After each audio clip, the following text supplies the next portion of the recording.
පුවරුවන් සියලු සමීක්ෂණ වාර්තා නැවත නැවතත් තහවුරු කළ ශ්‍රී ලංකාවේ අංක 1 ප්‍රවෘත්ති ප්‍රකාශය. පැත්ත ගියත් ඇත්ත කියන හිරු රාත්‍රී 9:55 ප්‍රධාන ප්‍රවෘත්ති ප්‍රකාශය සමගින් මම සමීර බණ්ඩාර කපුපුට. මම තිලිනී නදීෂා රණසිංහ ප්‍රථම අවධානය ප්‍රවෘත්ති සිරස්තල වෙත.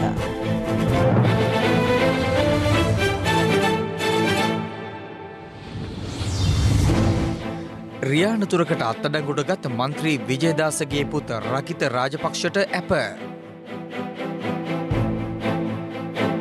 වරාය නගර පනත් කෙටුම්පත ගැන අතරමැදි පෙත්සම් සලකා බැලීම හෙට. ප්‍රදේශ කිහිපයකින් කොවිඩ් පොකුරු බිහිවීමේ අවධානමක්. මැයි රැලිත් නවතී. පාස්කු ප්‍රහාරයෙන් තුවාල ලැබූ නීතිඥයෙක් මෛත්‍රීගෙන් සහ රනිල්ගෙන් වන්දි ඉල්ලා නඩු පවරයි. ප්‍රහාරයේ දෙවර්ෂ පූර්ණයට කොළඹ ආරක්ෂාව තර කෙරේ. චැඩ් රාජ්‍යයේ ජනපති කැරලිකරුවන් අතින් ඝාතනයට ලක්වෙයි. අමෘතු කේක් එක තියාරා කියලා හැදෙවෝ වගේ. රාජගිරිය ගුවන් පාලම අසලදී රියානතුරක් සිදු කිරීම සම්බන්ධව පාර්ලිමේන්තු මන්ත්‍රී විජේදාස රාජපක්ෂ මහතාගේ පුත් රකිත රාජපක්ෂ පොලිසිය අද අත්අඩංගුවට ගත්තා. කොළඹ ප්‍රධාන මහේස්ත්‍රාත්වරයා හමුවට ඉදිරිපත් කිරීමෙන් අනතුරුව නියෝග කෙරුණේ සැකකරු රුපියල් ලක්ෂයක ශරීර ඇප මත මුදා හැරීමටයි. දවසේ පුවත රාජගිරිය ගුවන් පාලම යටදී මෙම අනතුර සිදුව ඇත්තේ ඊයේ රාත්‍රී 10:45ට පමණ. අනතුර සිදුවන ආකාරය CCTV කැමරාවක මෙලෙස සටහන්ව තිබුණා.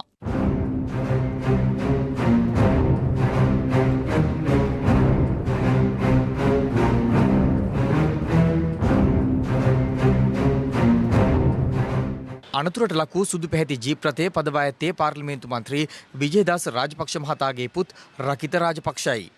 ඔහු පැද වූ ජීප් රථය බුද්ගමුව දෙස සිට පැමිණ ප්‍රධාන මාර්ගයට පිවිසීමේදී බත්තරමුල්ල දෙසට ධාවනය වෙමින් තිබූ වැගන්නාර් රථයක ගැටි මෙම අනතුර සිදු වුණා. අනතුරෙන් වැගන්නාර් රථයේ සිටි ගැබිණි මවක ඇතුළු සිව් දෙනෙකු තුවාල ලබා තිබෙනවා. සද්දක එවුනට පස්සේම අතට අපි රෝංගා සද්දයක් එවුණා. ඊට පස්සේ ගිහින් බලනකොට අතරින් කාර් එක අතරින් අතර වෙලා තිබ්බේ. අනිත් අර ජීප් එක මෙතෙන් අතර වෙලා තිබ්බේ. මගේ වැඩ කරන මල්ලි කෙනෙක්ගේ යාළුවෙක්. එයාට තමයි දුන්නේ වාහනේ. ඒක සෙටප් එකක් තිබෙනවා. මම දෙනකොට තිබ්බ දැන් ඒව නැහැ. සෙටප් එක හොත් කෑලි නෑ බඩු. ගෑස් කැම් එක නෑ. ඒ පොලිසියට එනකොට බඩු තිබිලා තියෙනවද දැන් නැද්ද? පොලිසියට දානකොට තිබ්බා කියලා තමයි කියන්නේ මේ. මම බලනකොට බඩු නෑ මොකුත්. සිද්ධියට අදාළව පාර්ලිමේන්තු මන්ත්‍රී විජේදාස රාජපක්ෂ මහතාගේ පුත් රකිත රාජපක්ෂ අද අත්අඩංගුවට ගනු ලැබුවේ කොළඹ පෞද්ගලික රෝහලක ප්‍රතිකාර ලැබමින් සිටියදී. පොලිස් විමර්ශන වලින් අනාවරණය වන ආකාරයට බුද්ගමුව මාර්ගයේ සිට පැමිණි රථය රතු එළිය දැල්වෙන අවස්ථාවේදී ප්‍රධාන මාර්ගයට ඇතුළත් කිරීමට යාම නිසා මේ අනතුර සිදු වී තිබෙනවා. ඒ වගේම මේ අනතුරින් වැගන්නාර් වර්ගයේ මෝටර රථයේ ගමන් කළ 4 දෙනෙක් තුවාල ලබා රෝහල් ගත කර තිබෙනවා. එයින් 30 දෙනෙක් කාන්තාවන් එකෙක් පිරිමි පුද්ගලයෙක්. ඒ වගේම මේ සිද්ධිය සම්බන්ධයෙන් රේන්ජ් රෝවර් රථය පැද වූ රියදුරා අත්අඩංගුවට ගෙන තිබෙනවා. ඔහු වයස අවුරුදු 32ක් වූ රකිත රාජපක්ෂ නැමැති අයෙක්. අදාළ රියදුරා අත්අඩංගුවට ගෙන තිබෙන්නේ අනතුරක් වළක්වා නොගැනීම, ඒ වගේම රතු එළිය දල්වන අවස්ථාවේ මෝටර් වාහන පනතේ ප්‍රතිපාදන වලට එරෙහිව ධාවනය කිරීම සහ මෝටර රථයක සිටි පුද්ගලයින්ට තුවාල කිරීම සම්බන්ධයෙන් මේ සම්බන්ධයෙන් තවදුරටත් පරීක්ෂණ පැවැත්වෙනවා. අද පස්වරුවේ පෞද්ගලික රෝහල වෙත පැමිණි කොළඹ අංක 7 මහේස්ත්‍රාත්වරයා රකිත රාජපක්ෂගේ තත්ත්වය නිරීක්ෂණය කිරීමෙන් අනතුරුව රුපියල් ලක්ෂයක ශරීර ඇපයක් මත මුදා හැරීමට නියෝග කළා.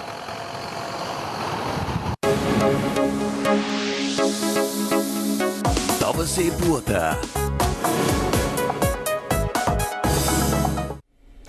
කොළඹ වරාය නගරය ආර්ථික කොමිෂන් සභා පනත් කෙටුම්පතට එරෙහිව ශ්‍රේෂ්ඨාධිකරණයට ඉදිරිපත් කර ඇති පෙත්සම් සලකා බැලීම හෙට පෙරවරුව දක්වා කල් තැබීමට පංච පුද්ගල විනිසුරු මඩුල්ල නියෝග කළා. එහිදී අතරමැදි පෙත්සම්කරුවන්ගේ කරුණු දැක්වීම සිදු කිරීමට නියමිත අතර අද පෙත්සම් සලකා බැලුනේ දෙවන දිනටයි. කොළඹ වරාය නගරය ආර්ථික කොමිෂන් සභා පනත් කෙටුම්පත අභියෝගයට ලක් කරමින් පාර්ශ්ව 19ක් ශ්‍රේෂ්ඨාධිකරණය හමුවේ පෙත්සම් ගොනු කර තිබෙනවා. සමගි ජනබලවේගය ජනතා විමුක්ති පෙරමුණ එක්සත් ජාතික පක්ෂය සහ සිවිල් සංවිධාන ගණනාවක් ගොනු කළ පෙත්සම් මගින් වගඋත්තර කරු ලෙස නම් කර ඇත්තේ නීතිපති දප්පුලද ලිවේරා මහතායි. පෙත්සම් සලකා බැලීම අගවිනිසුරු ජයන්ත ජයසූරිය, බුවනකලු විහාරේ ප්‍රියන්ත ජයවර්ධන, මුරුදු ප්‍රනාන්දු සහ ජනක්ද සිල්වා යන පංච පුද්ගල ශ්‍රේෂ්ඨාධිකරණ විනිසුරු මඩුල්ල හමුවේ ඊයේ ආරම්භ වුණා. පෙත්සම් පිළිබඳ වැඩිදුර සලකා බැලීම අද පෙරවරුව දක්වා කල් තැබුණු අතර එහි කටයුතු පෙරවරු 10ට ආරම්භ වුණා. පෙත්සම්කාර පූජ්‍ය මුරුත්තෙට්ටුවේ ආනන්ද හිමියන් වෙනුවෙන් පෙනී සිටියේ ජනාධිපති නීතිඥ විජයදාස රාජපක්ෂ මහතායි. කොළඹ වරාය නගරය ගොඩනැගීමට අදාළව 2014 වසරේ ඇතිකරගත් මුල් ගිවිසුමේත් 2016 වසරේ ඇතිකරගත් සංශෝධිත ගිවිසුමේත් එම නගරය පාලනය කිරීම සඳහා කොමිසමක් ස්ථාපිත කරන බවට ප්‍රතිපාදන ඇතුළත්ව නොතිබූ බව ඔහු සඳහන් කළා. ඔහු පෙන්වා දුන්නේ එබැවින් වරාය නගරය යෝජිත කොමිසම වෙත පවරා දීමට ගෙන තිබෙන තීරණය මුළුමනින්ම ආණ්ඩුක්‍රම ව්‍යවස්ථාවට පටහැනි බවයි. මෙම පනත් කෙටුම්පත මගින් කොළඹ වරාය නගරය තුල සිටින්නන්ට රටේ අනිකුත් ජනතාවට හිමි නොවන සුවිශේෂ වරප්‍රසාද සහ බදු සහන හිමිවන අතර එකම රටක් තුළ නීතිය මෙලෙස දෙයාකාරයෙන් ක්‍රියාත්මක කරන්නේ කෙසේදැයි ජනාධිපති නීතිඥවරයා මෙහිදී ප්‍රශ්න කළා. අනතුරුව ශ්‍රී ලංකා නීතිඥ සංගමයේ සභාපති ජනාධිපති නීතිඥ සාලිය පීරිස් මහතා වෙනුවෙන් පෙනී සිටි ජනාධිපති නීතිඥ ඉක්‍රම් මොහොමඩ් මහතා අධිකරණය හමුවේ පැවසුවේ මෙම පනත් කෙටුම්පතේ අන්තර්ගත ඇතැම් වගන්ති හරහා මෙරට ජනතාවගේ අධිකරණ බලය පවා කප්පාදු වන තත්ත්වයක් පවතින බවයි. පනත් කෙටුම්පතින් යෝජිත කොමිසමේ ඉහළ නිරතල සඳහා විදේශකින් පත්කිරීමටද අවකාශ සැලසෙන බැවින් ඉන් මෙරට ජාතික ආරක්ෂාව මෙන්ම ආර්ථිකයද අනතුරට ලක්වීමේ අවදානමක් පවතින බව ජනාධිපති නීතිඥවරයා පෙන්වා දුන්නා.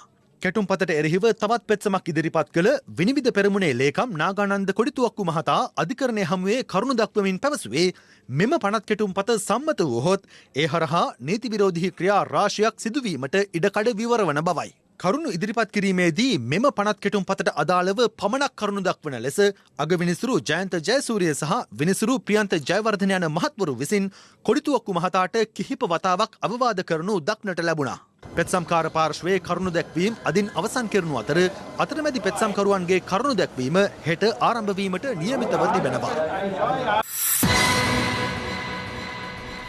වරාය නගර ව්‍යාපෘතිය හරහා ආයෝජන ගෙන්වා ගැනීමට නම් පවතින ඇතැම් නීති වෙනස් කරමින් සුදුසු පරිසරයක් නිර්මාණය කළ යුතු බව රාජ්‍ය අමාත්‍ය අජිත් නිවාඩ් කබ්‍රාල් මහතා පවසනවා. ඔහු මේ අදහස් පළ කළේ හිරු ටීවී සලකුණ දේශපාලන වැඩසටහනට එක්වෙමින්.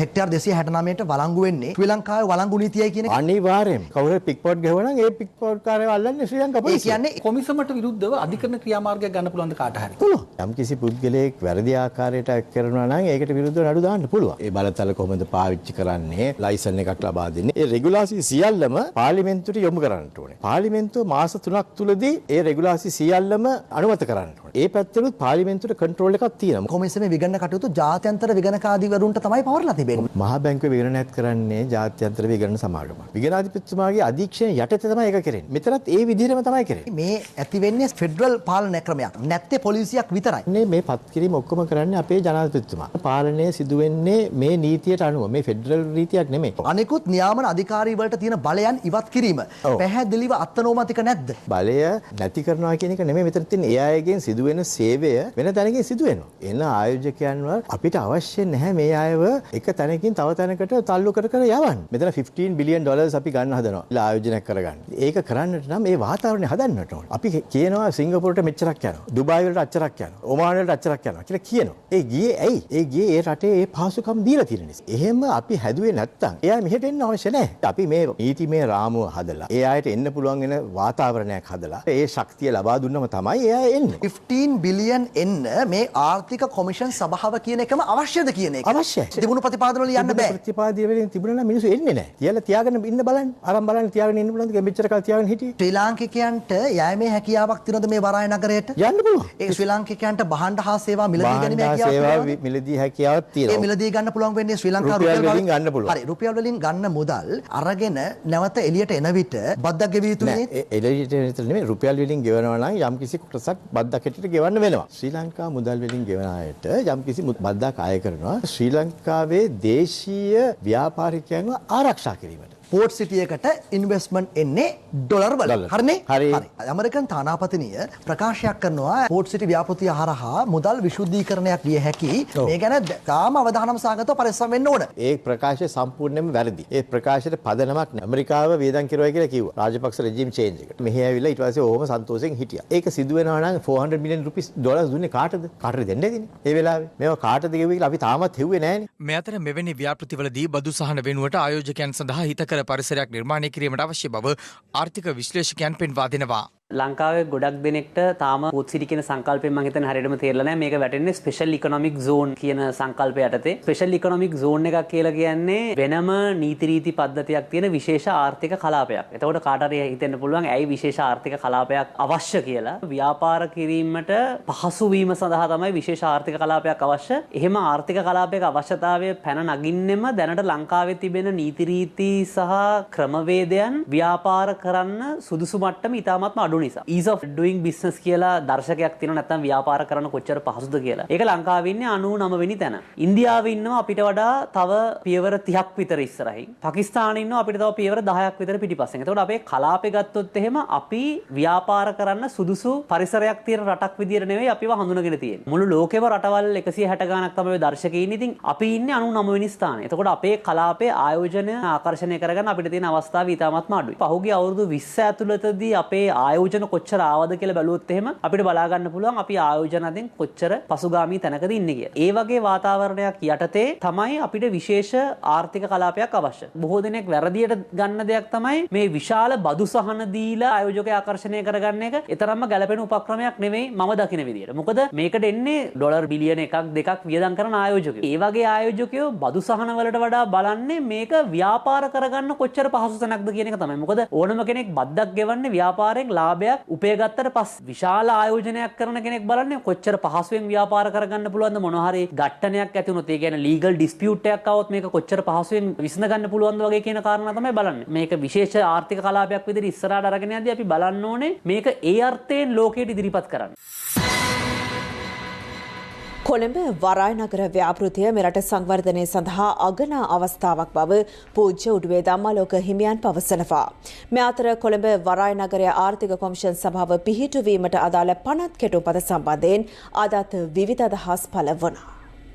බුදුහාමුදුරුවනත් විශේෂයෙන්ම දේශනා කරපු කාරණාවක් තමයි යග්ගපජ්ජ සූත්‍රයේදී තත්රූපායාස අලුත්කම හොයන්න දියුණු වෙන්න තව උපක්‍රම ඉදිරියට අනුගමනය කරන්න කියන එක බුදුහාමුදුරුවනත් පෙන්වලා දෙනවා. එකම ව්‍යාපාර, එකම වෙළඳාම, එකම දේ හැමදාම මාකට් කරන්න පුළුවන් කමක් නැහැ. පෝට් සිටි ඒ ව්‍යාපාරය ඊටාම වටිනා දෙයක් හැටියටයි මම දකින්නේ. හැබැයි රටක් හැටියට රටේ අනන්‍යතාවය ආරක්ෂා වීමට බාධා තියෙනවා නම්, ගැටලු තියෙනවා නම් ඒව පිළිබඳව අපි සැලකිලිමත් වෙන්න ඕනේ. හැබැයි අපේ රටේ කිසිම දෙයක් කරන්න දෙන්නේ නැහැ. තව කණ්ඩායමක් ඒකෙන් මොනවා හරි Tamanට ලබා ගන්න දෙයක් නැති වුනහම සහෝ බාධා කිරීම සඳහා නොයෙක් ඒවා ඉදිරිපත් කරමින් බාධා කරනවා. ඉතින් ඒ නිසා මේ ක්‍රමේ නම් අපේ රටේ නතර කරන්න ඕනේ. ඒ නෑ අපට හැම අවස්ථාවකම රටේ යහපත පිණිස තා හිතවත්ව ක්‍රියා කළ රටක්. ඒ බඳු රටක් හා සම්බන්ධ කරගෙන කොළඹ වරාය නගරය සංවර්ධන කටයුතු පවත්වාගෙන යාමට අපේ රජය කල්පනා කිරීම මං හිතනවා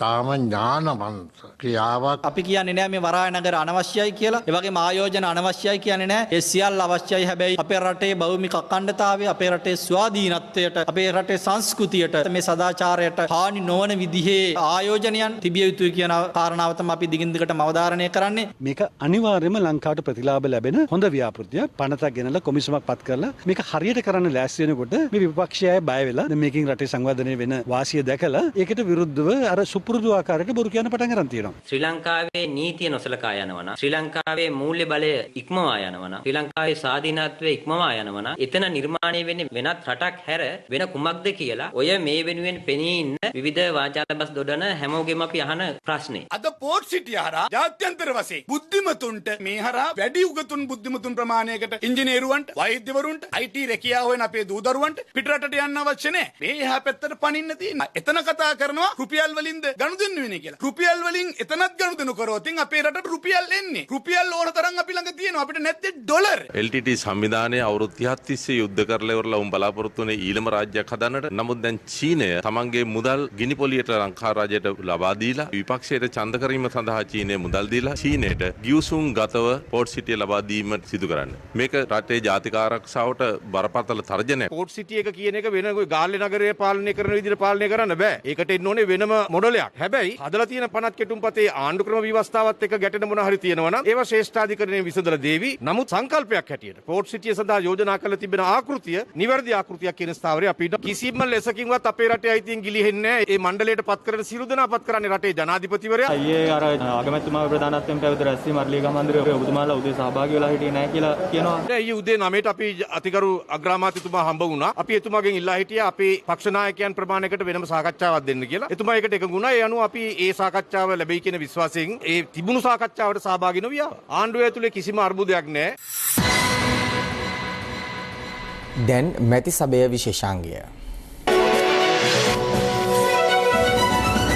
ලංකාවෙන් ආර්ථික සංවර්ධනයේ හැරවුම් ලක්ෂය වෙන්නේ පෝට් සිටිය. මිලියන 477කට මුළු රටම පාවා දෙන MCC ගිවිසුමක් අත්සන් කරන්න ලෑස්ති වෙච්ච අය අද පෝට් සිටියට විරුද්ධ වෙන්නේ අපේ රටේ නව රැකියා අවස්ථා ජනිත වීම, ආදායම් මාර්ග උත්පාදනය වීම, මැදි ආදායම් උගලෙන් මේ රට ගොඩට යන්න. පෝට් සිටිය ආරම්භ කිරීම පුළුවන් තරම් කඩිනම් කරන්න. මේ පෝට් සිටිය එක පාර්ලිමේන්තුවේ අධිශීලයට යටත් කරන්න. වරාය නගරයට මුදල් බලය දෙන්න බෑනේ. අවුරුද්දකට සැරයක් කෝප් එකටයි කෝපා එකටයි මේක ගිරු වාර්තා ඉදිරිපත් කරන්න කියලා මගතියක් ගේ බලවත් රටවල් ගණනාවක් දැනටමත් සැකපහල කරලා තියෙනවා. මේක මුදල් විසුද්ධිකරණයට මූලස්ථානයක් හැටියට තමයි මේගොල්ලෝ ගේන්න හදන්නේ. අපිට දවස් දෙකයි දුන්නේ උසාවියට. මේගොල්ලෝගේ චේතනාව අවංකඩක් සුවාරියක් කල් දෙන්න ඕන. පෞගේ ආණ්ඩුවත් පෝට් සිටිය පිළිබඳ ඉඩම් නියමානුකූල කිරීම පිළිබඳ කටයුතු කෙරුවා. ගැසට් ගැහුවා. අපිට ඒ කාලේ උගන්වපු අය කියපු දෙයක් තමයි නිදහස් වෙළඳ කලාප අසාර්ථක වෙනවා. නමුත් නිදහස් වෙළඳ කලාප අසාර්ථක වුණේ නැහැ. ඒ මත තමයි තාමත් අපේ ආර්ථිකයේ බොහෝ කොටසක් රැඳිලා තියෙන්නේ. නිදහස් වෙළඳ කලාපයේ තියෙන නීතියයි මේකේ තියෙන නීතියයි දෙකක්. අනිත් එක තමයි මූද ගොඩ කිරීමෙන් තව අවුරුදු 100ක් යනකොට වෙනස් වීමක් ඇති වෙලා විශාල පාඩුවක් වෙන්න ඉඩ තියෙනවා. සුනාමියක් එනකන් අපි කවුරුත් හිතුවේ නෑ. බෑ ආයෝජකයෝ මේ රටට ගේන්න නම් අපි එයාට අවශ්‍ය කරන පහසුකම් සපයන්න ඕන. ඩුබායි කියන රටට සිංගප්පූරට බ්ලැක් මනි තමයි මුලින්ම ආවේ. මුල්ම ආයෝජනයන් සිද්ධ කරන්නේ. එහෙම තමයි ගරු සභාපතිතුමියනි මේකට මේ ආයෝජකයන් එන්නේ. අපි කියන්නේ එහෙම තත්යකට යන්න කියලා. හැබැයි මොන හරි නීතිමය රැකවරණයක් දෙන්න ඕන ගරු සභාපතිතුමින්. අද රුපියල් 190ට ඩොලරක බහලා තියෙනවා. අනවශ්‍ය දේවල් ජනාධිපතිතුමා සම්පූර්ණ නැවතුවා. අද උදේ ඩොලරකට සාපේක්ෂව රුපියල් 192යි. අද හැන්දෑවේ 3:00 වෙනකොට 208යි. අපිට මහ ලොකුවට කිව්වා චීනෙන් ඩොලර් මිලියන 500ක් හම්බුණා කියලා. එහෙනම් මෙතන පාර්ලිමේන්තුවේ ඇවිල්ලා මෙතන මේ කෑ ගහනවට වඩා මුදල් අමාත්‍යාංශයට ගිහිල්ලා මේ වැඩේ කළමනාකරණය කරගන්න එපා. කොහොමද දෙයියනේ රුපියල් 16කින් එක දවසකට රුපියල කඩා වැටෙන්නේ? කෝ වියත් වගේ කට්ටිය දැන් මේක සම්පූර්ණයෙන්ම අනාගෙන වියත් මගත් අතරමං වෙලා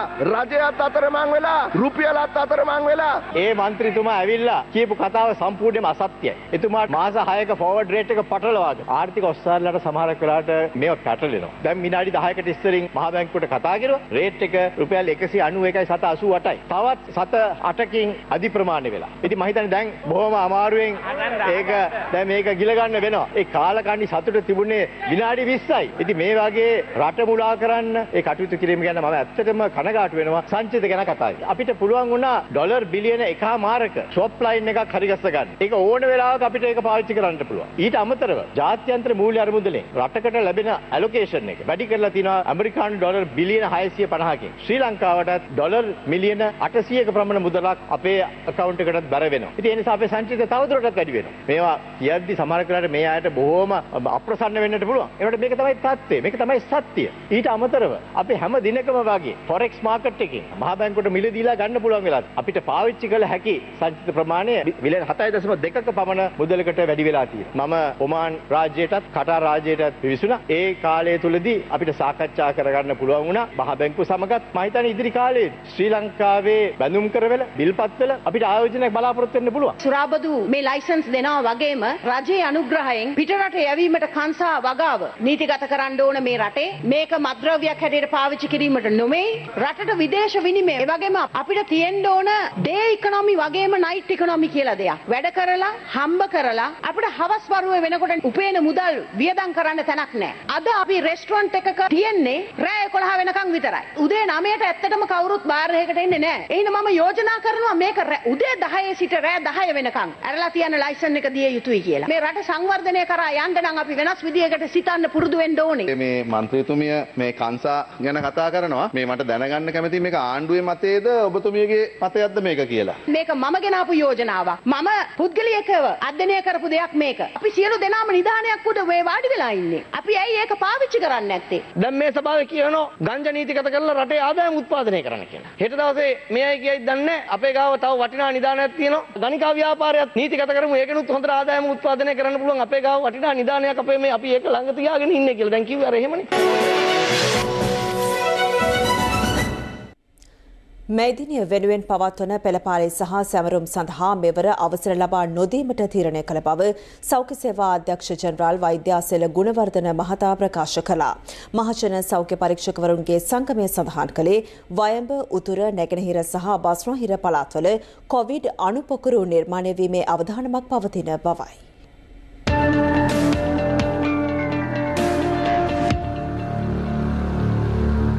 COVID-19 වසංගත තත්ත්වය තවදුරටත් ව්‍යාප්ත වීමේ අවධානමක් මතුවේ හැකි බැවින් මෙවර මැයිරැලි සහ සැමරුම් සඳහා අවසර නොදීමට තීරණය කර ඇත්තේ COVID-19 වැළැක්වීමේ ජාතික ක්‍රියාන්විත මධ්‍යස්ථානයේ පැවති සාකච්ඡාවකදී.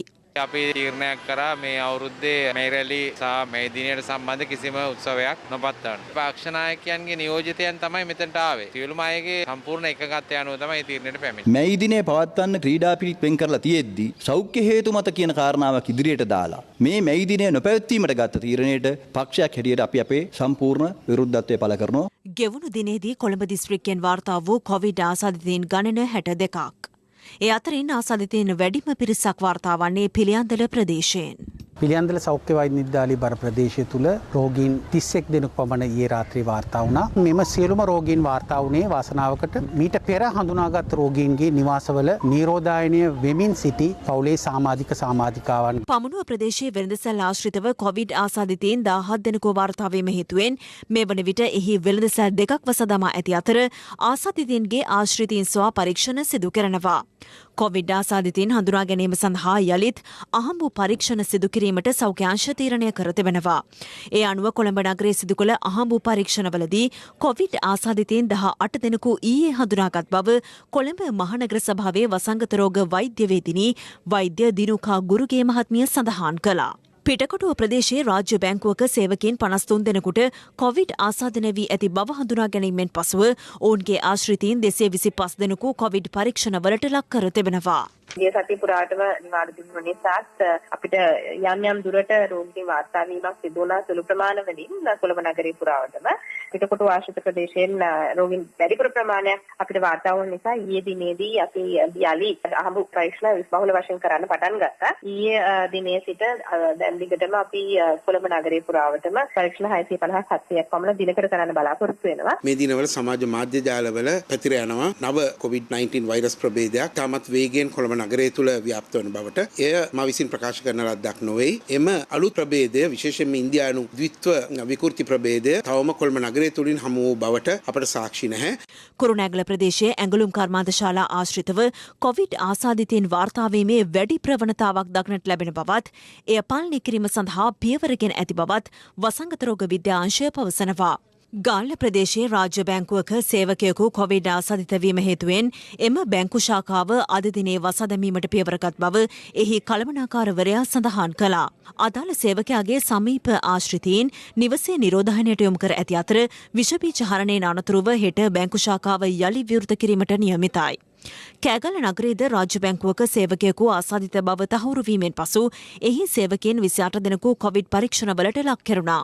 කොවිඩ් අවධානම පැවතියද දඹුල්ල ආශ්‍රිතව මගී ප්‍රවාහන බස් රථවල සෞඛ්‍ය මාර්ගෝපදේශ නොතකමින් මගින් ප්‍රවාහනය කරන ආකාරයද දක්නට ලැබුණා. සීගිරිය මයිලත්තෑව තල්කොටේ ඉනාමලුව පැල්බේර ආදී ප්‍රදේශවලින් දඹුල්ල ජාතික පාසලට සිසුන් ප්‍රවාහනය කරන දඹුල්ල ඩිපෝවට අයත් සිසුසැරිය බස් රථයේ ළමුන් විශාල පිරිසක් ප්‍රවාහනය කරන බවට ලද තොරතුරක් මත පොලිසිය ඒ පිළිබඳව විමසා බැලුවා. මොකද මේ ළමයි මෙතර ලෝඩ් එකක් පටවලා. අද සමානේ වැඩියෙන් ඉන්න ළමයි. මේ ඊබෙලේදා හිටියේ නෑ ළමයි.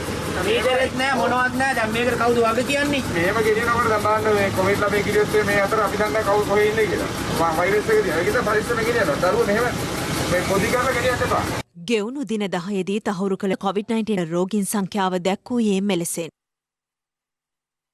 මහජනතාවගේ හැසිරීමත් එක්ක අපි තව ඉදිරි සති කිහිපයේදී දැඩි අවධානයකට තල්ලු වෙයි කියලා අපි බලාපොරොත්තු වෙනවා. විශේෂයෙන්ම අප්‍රේල් මාසයේ අවසන් සතියේ සහ මැයි මාසයේ මුල සති දෙක තුල අපි බලාපොරොත්තු වෙනවා අලුත් අවුරුදු උත්සවයත් එක්කම අපි දක්වපු අවදානම්තාවකට හැසිරීමේ ප්‍රතිඵල ලැබෙයි කියලා. ඒ නිසා දැනට පවතින තත්ත්වය පාලනය කරගත්තේ නැත්නම් අපි තුන්වෙනි රැල්ලකට පාතබනවා කියන එක නියත වශයෙන්ම සිද්ධ වෙනවා.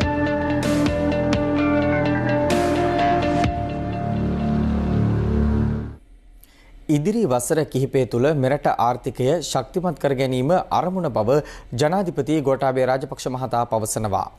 2021 බෝවෝ සමුළුවේ සමාරම්භක අවස්ථාවට එක්වෙමින් ජනාධිපතිවරයා අවධාරණය කළේ ඒ සඳහා ඍජු විදේශ ආයෝජකයන්ගේ පැමිණීම බලාපොරොත්තු වන බවයි. ව්‍යාපාර කටයුතු සහ අධ්‍යාපන ක්ෂේත්‍රයේ අත්දැකීම් බෙදා හදා ගැනීමේ අරමුණින් චීනයද ඇතුළුව ආසියානු රටවල් 25ක් සහ ඔස්ට්‍රේලියාව එක්ව ආරම්භ කරන බෝවෝ සංසදයේ 2021 සමාරම්භක සම්මුළුව අද අන්තර්ජාලය ඔස්සේ පැවැත්වුණා. ජනාධිපති ගෝඨාභය රාජපක්ෂ සහ චීන ජනාධිපති ෂින් ජින්පින් යන මහතුරුන්ද ඇතුළුව රටවල් 13ක නායකයන් මෙවර සමුළුව ආමන්ත්‍රණය කළා. Sri Lanka maintain a clear and vibrant foreign policy. ශ්‍රී ලංකාව සියලු මිත්‍රශීලී රටවල් සමග සහයෝගීතාව ශක්තිමත් කිරීමට සැමට සමාන නොබෙදී පිවිතුරු විදේශ ප්‍රතිපත්තියක් ක්‍රියාත්මක කරනවා. ඒ වගේම ශ්‍රී ලංකාව සාමකාමී මෙන්ම දේශපාලන අතින් ස්ථාවර රටක්. අපගේ අරමුණ ඉදිරි වසරවල අපගේ ආර්ථිකයේ සුවිශේෂී ලෙස ශක්තිමත් කර ගැනීමයි. ඒ සඳහා සැලසුමක් අපිට තිබෙනවා. ඊට අපගේ ජාත්‍යන්තර මිත්‍ර පාර්ශවවල සහයෝගය අපි බලාපොරොත්තු වෙනවා. ඍජු විදේශ ආයෝජකයන් දිරිමත් කිරීමට වාසිදායක බදු ප්‍රතිපත්තිද ඇතුළුව ආකර්ශනීය ප්‍රතිපත්ති රසක් අප සතුයි. ශ්‍රී ලංකාව ආයෝජකයන්ගේ නැවතුම් ස්ථානයක් බවට පත් කර ගැනීමට ව්‍යාපාරිකයන් දිරිමත් කරනු ඇතැයි බොහෝ සමුළුවේ සමාජික රටවලින් අපි බලාපොරොත්තු වෙනවා. To encourage more businesses from their countries to consider Sri Lanka as a destination for their investment. ශ්‍රී ලංකා නිදහස් පක්ෂයේ අලුත් අවුරුදු සැමරුමක් පක්ෂ සභාපති හිටපු ජනාධිපති මෛත්‍රීපාල සිරිසේන මහතාගේ ප්‍රධානත්වයෙන් එම පක්ෂ මූලස්ථානයේදී පැවැත්වුණා.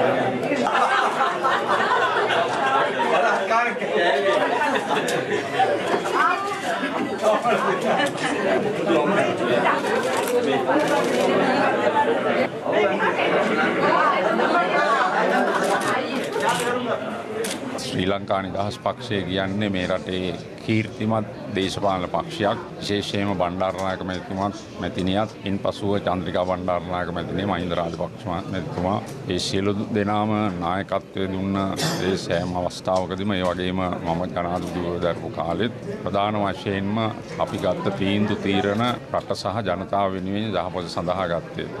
ඒක නිසා අපි ඉතින් පක්ෂයේ විදියට පක්ෂයේ සංවිධාන කටයුතු නව මුහුණුවරකින් කරගෙන යනවා. කොහොම වරාය නගරය ගැන මේ වෙනුවට කතාවට ලක් වෙලා තියෙනවද? කොහොම සඳහන් කොහොමද? පොඩි අදහසක් තියෙනවා ඔබතුමාට. 10 ඒ කියන්නේ ලයිෆ් බෝයි අවස්ථා 10කදී ලෙඩ රෝග 10කට හේතු වන වෛරස් ඇතුළු විෂ බීජවලට එරෙහිව සටන් කරනවා කියලා.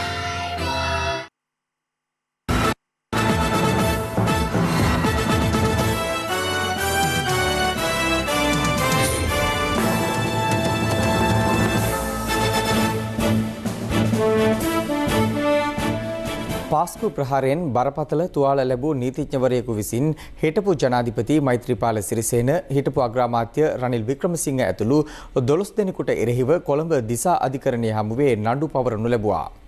එමගින් ඔහු ඉල්ලා ඇත්තේ රුපියල් මිලියන 500ක වන්දියක් අය කර දෙන ලෙසයි. මේ අතර මාවනැල්ලේ බුදු පිළිමවලට හානි කිරීමේ සිද්ධියට අදාළව නෞෆ මෞලවිවරයා ඇතුළු 16 දෙනෙකුට එරෙහිව නීතිපතිවරයා අද අධිචෝදනා ගොනු කළා.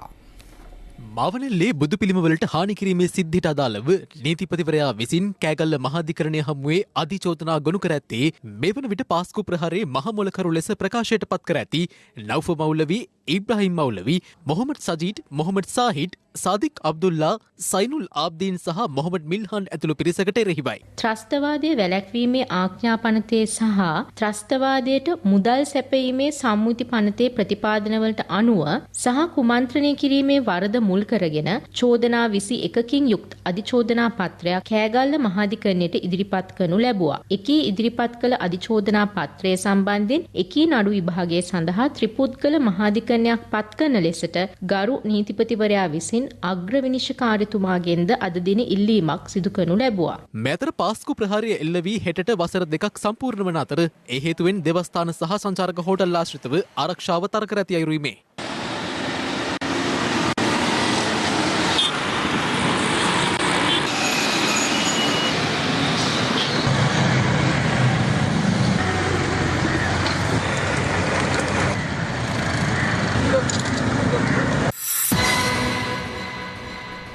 දෑතේ වීරියෙන් හරිහම්බ කර තම දරුවන් හදා වඩා යහපත් පුරවැසියන් ලෙස සමාජයට දායාද කරන්නට මව්පියන් දරන්නේ අපමණ වෙහෙසක්. එවන් පියෙකුගේ දියණියක් තම දියණියද සමග එක්ව සිය පියාණන්ට අමානුෂිකව පහර දෙන ආකාරය දැක්වෙන වීඩියෝවක් මේ දිනවල සමාජ මාධ්‍යයේ සංසරණය වනවා. නාරහෙන් පිට දාබරේ මාවත ප්‍රදේශයේ පියෙක් තම දියණිය හා මිනිපිරිය වාසය කරන නිවසට පැමිණීමට කරන අරකලයයි මේ.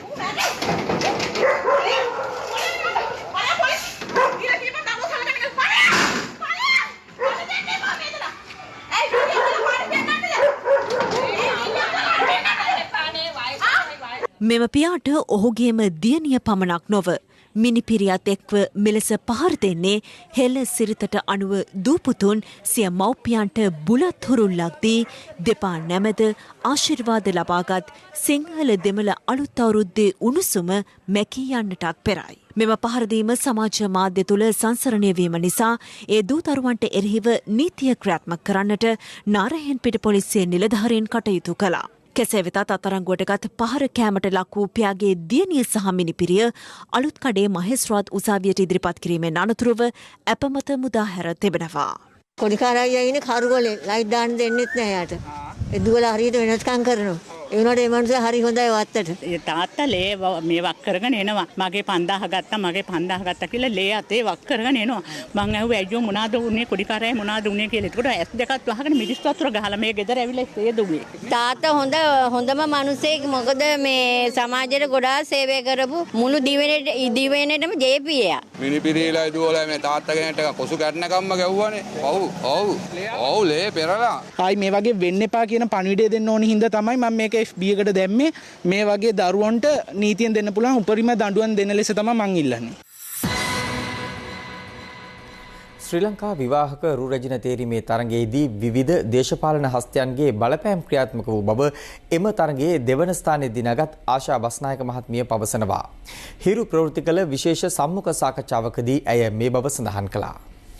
ඔයා පුෂ්පිකා වුණා නම් කිරුලක් ගලවනකොට ඔයා ක්‍රියා කරන්නේ කොයි ආකාරයෙන්ද? ඇයට දැනෙන හැඟීම මටත් අනිවාර්යයෙන්ම දැනෙනවා. මොකද මමත් කාන්තාවක්නේ. හැබැයි මෙතන තරංගයක්. ඉතින් එහෙම දැනෙන ඔබ ඇයි කිරුල බාරගත්තේ? මම ඉන්න තැන ඔබ හිටියානම් ඔබටත් සිද්ධ වෙනවා අනිවාර්යෙන් ඒ කිරුල ලබා ගන්න. පුෂ්පිකාගේ ඔළුව තිබුණු කිරුල උදුරගෙන ඔබගේ ඔළුවේ තිබ්බ කියලා තමයි මේ බොහෝ දෙනා කියන්න ගත්තේ. ගැලවීමක් තමයි සිද්ධ වුනේ නේද? ඉස්සට තුවාල සිදු වුනේ කොහොමද? ඉස්සට තුවාල වීමක් නම් හැබැයි ඉතින් සිද්ධ වෙන්න බෑ නේද මෙතන? පුෂ්පිකා බොරුවටද රෝවල් ගත වුනේ? ඉතින් ඇය තමයි දන්නේ ඒක. කැරොලයින් එතනට ඇවිල්ලා බැන වැදුනා කියලාත් කියනවා. පරුෂවචන කිව්වා කියලාත් කියනවා. එහෙම මුකුත් කිව්වේ නැහැ. වෙනුම්දීමක් කරේ නැහැ. තරඟාවලිය ආරම්භයේ සිටම පුෂ්පිකා වෙනුවෙන් විශේෂ පෙනී හිටීමක් සිද්ධ වුණාද? තිබුණා. මම ඒක ගැන වැඩි කතා කරන්න කැමති නැහැ. අය හැමතිස්සෙම මේ කියන්නේ ගැන කතා නොකරමුනේ. ඇත්ත කියන්න ඔබත් දේශපාලන බිරිඳක්. ඔව්. ඇත්තටම මේක දේශපාලන තරඟාවලියක් වුණාද මේ? දේශපාලනේ මම නම් සම්බන්ධ කරගත්තේ නැහැ. සම්බන්ධ කරගත්ත අය හිටියා. හිටියා. ඒක මම කියන්න ඕනේ නැහැ කවුද කෙනෙක්. ඉතින් ඕගොල්ලන්ට ලොකු ඉතින් හස්ත තිබ්බා. පුෂ්පිකාගේ ස්වාමි පුරුෂයාත් ආවද? පුෂ්පිකාගේ නම් මම දැක්කේ නැහැ. එතන සම්පූර්ණ මම හිතන්නේ වග කියන්න ඕනේ මේ අධ්‍යක්ෂකතුමා. ඔහුගේ තිබුණේ විනිවිදභාවයක් නැතිකම හින්දා තමයි මෙච්චර දුරට මේ ප්‍රශ්න ඇති වෙලා තියෙන්නේ. චන්දිමාල් මහත්තයා. ඔව් මේ ප්‍රශ්නේ වුණ වෙලේ ඔහු හිටියේ නැහැ. ඔහු කාගේ හරි බලපෑමකට නක් වුණාද? මට හිතෙනවා එහෙම. මට තේරුණා යම් තැන්වලදී අයිට ෆේවරේෂන්ස් වෙනවා කියන එක. ඉතින් ඒ ඔබ ඇතුළේ කණ්ඩායමට. කැරොලයින් ජූලි නායකත්වයේ දෙනවද? නෑ කොහෙත්ම නැහැ. අයසා බස් නායක 4 වෙනිදා රෑ ගෙදර ඇවිල්ලා ඇඬුවද hina වුණාද? මම ඒ දෙකම කරේ නැද්ද කොහෙද? බබාලගේ වැඩ ටික තමයි මම හිතන්නේ කරේ. අද ක්‍රවුන් එක නැහැ කියලා දුකක් තියනවද? නැහැ කොහෙත්ම නැහැ. ආයුෂ සපිරේ සුප අලුත් අවුරුද්දක් වේවා.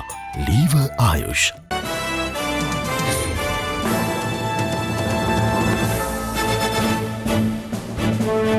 දේශීය පුවත් කිහිපයක් සමගින් දැන් රටවටා හිරු. රටවටා හිරු. දකුණු ඉන්දියාවේ කොචි මුහුද ආශ්‍රිත මෙහෙයුමකදී සොයාගත් හෙරෝයින් තොගය ජාත්‍යන්තර මද්‍රව්‍ය ප්‍රවාහනය කිරීමේ ජාවාරමක කොටසක් ලෙස මේ වන විට හඳුනාගෙන තිබෙනවා. හෙරෝයින් කිලෝග්‍රෑම් 340ක් සමග ශ්‍රී ලාංකික දීවරයින් 5 දෙනෙකු ඉන්දීය මද්‍රව්‍ය නාශක කාර්යාංශය විසින් අත්අඩංගුවට ගනු ලැබුවේ ඊයේ රාත්‍රියේදී.